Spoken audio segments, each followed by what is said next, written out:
This is verse 3 of the second chapter of John's Gospel. We're in the midst of the story that concerns Jesus turning the water into wine.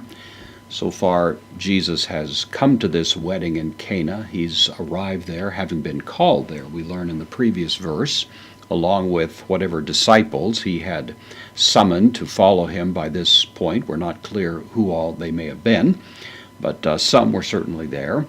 This verse continues, Kai and huste resantos. This is a participle, aorist participle, genitive singular. It's tied to oinu, the word for wine, and so this together forms what's called a genitive absolute in Greek grammar. It would be translated the wine having failed, having run out. This verb is from hustereo, which means to fail or to give out, to come up short, that sort of thing. And so that's the simple idea. And the wine having failed or run out is the idea.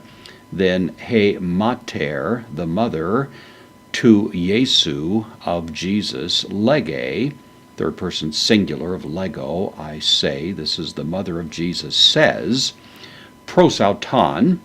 Notice this is prosauton, so it shows a little bit of authority even here.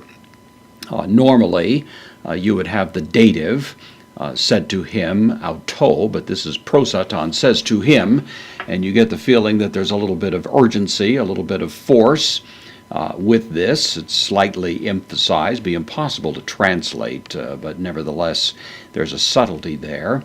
Then oinon, the accusative now of oinos, wine, uk ekusen, they do not have. So Jesus' mother says to him, they do not have wine. Of course, there's been all kinds of speculation as to just exactly what is going on here. Was Mary politely suggesting that maybe Jesus and Mary should retire from this particular party because the wine has run out and they don't want to create any further embarrassment for the host and so on? That's highly unlikely, but some have suggested that might be the case. Maybe a little closer to the point is simply the idea that Mary had some sense that Jesus had miracle powers. Now, John tells us this is the first of his signs, and so there's certainly not been an opportunity up until now for those miracle-working powers to have been displayed, but Mary, because of her own history in this situation, had some sense that at some point or other Jesus was going to have to come out of hiding, as it were, and to display this power that he had, and so possibly this was the occasion to do that, and that Mary was, in a sense, inviting Jesus to, at this point, now display his power. It's possible that that's what's going on. It could be something as pedantic as Mary saying, well, why don't you go down to the local 7-Eleven and buy some more wine here? I mean, we really don't know what's behind this particular question on Mary's part, but one way or another, she is putting the question to Jesus with some implied expectation that Jesus is going to do something about it.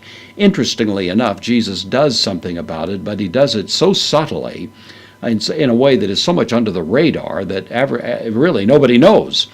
Jesus performs this sign, and yet at the same time, it's not a sign that calls great signal attention to Jesus, but rather happens in a way that is rather unobtrusive, subtle, behind the scenes, and thus it does speak to the singular modesty of Jesus and the way he conducted himself really throughout his career.